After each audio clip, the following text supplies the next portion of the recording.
Hello my friends, welcome back to Been My Pleasure. My name is JC. Joining me today is my pixelated friend James Dean, who insists that I should be James Dean and she will be JC for the remainder of this segment.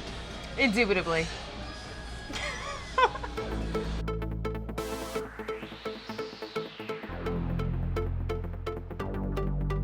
Hello gang, welcome back. Joining me is JC. I am James Dean apparently, and JC is going to share with you some tips and advice she has for increasing your tip share and gratuity.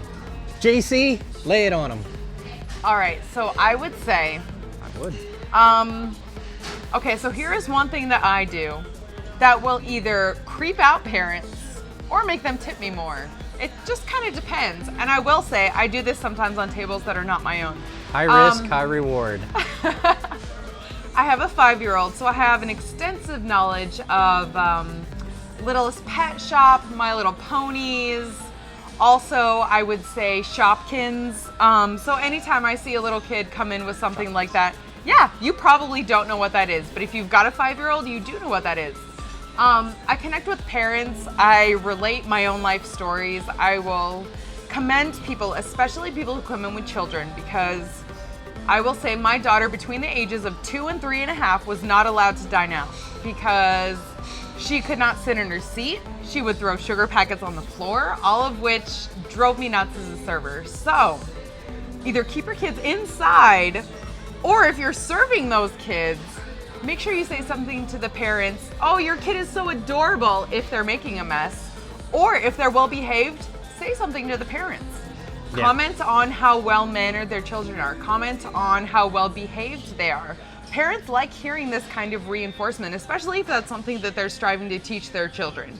Which I did, however, I had a common 3-year-old, so it was hard to keep her attention span where it should be, to keep her on task, to keep her not just destroying the place. So that's something that I do personally. I found parents appreciate it, especially if they know someone who has little children, understands little children. They're gonna tip you a little bit more because they know their kids are making a mess. Also, anything you can do to kind of flip the script and make it not scripted.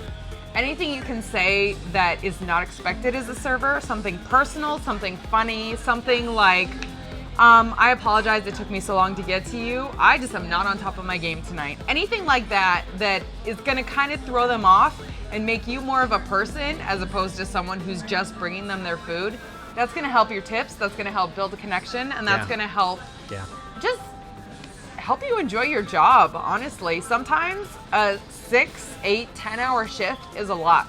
And if you're on a double, it can be up to 12. So if you can do something like that, yeah, exactly, or more. It depends on how, early your store opens and how late they close. But if you can do stuff like that, it makes your job so much more worth it. And honestly, just keep perspective as a server. If that's what you are, you've got these tables that are there for 2 hours. If you have someone terrible, don't let it get to you. Don't let it affect the table that's next to them, because just because they're jerks doesn't mean this next table is going to be a jerk. So make sure you keep that perspective and don't bring attitude to another table or anything like that, because 1, you're affecting their dining experience, and 2, don't get super hung up on someone who's not going to tip you a lot. Sometimes there's elderly couples that are on a fixed income and that's all they can do. And if they're tipping you $2, that's either 1, a lot to them, or all they can afford. So, just build a kind of personal relationship with them and enjoy what you're doing. It's fun.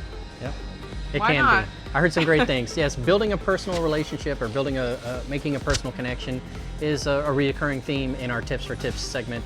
Regarding the children, I've had good experiences with some. I heard one that was singing the sugarcane song. And if you don't know what that is, that's a Minecraft thing. And their parents, the kid was singing it, and I started singing along because I think it's catchy. And wait, it's a Minecraft thing? Yeah. Because I was totally thinking of the C&H jingle from when I was a kid. Oh no, this one is C&H, C&H. Mama uses it to bake her cakes. No, just me? Okay. Just you today. Continuing. Yes. Children, if you can interact well with the children of a guest, you're going to do just fine. If a child is interrupting and you're politely saying, just a moment, young sir, young miss, whomever the young child is, parents can appreciate that. Or even acknowledge the kid. Sometimes kids are just rude.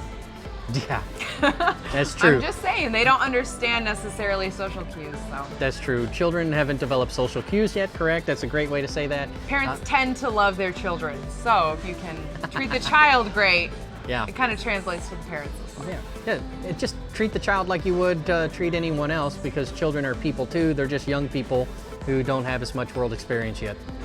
Okay, that's great. Thank you very much for sharing those tips for tips with our audience. James Dean, AKA not JC, but I appreciate that. I'm every server. Every is who I server. am. Every server, ladies and gentlemen. My friends, if you've enjoyed this segment, and I hope you have, please give us a thumbs up. If you didn't, then by all means, you know what to do. If your emotions run a little more complex than that, leave a comment below. I'd be happy to respond to them. Until next time, however, please subscribe by clicking on my pixelated friend's face if you want to see more content like this. I've enjoyed it. I hope you have. I promise you, it's been my pleasure. Mine too.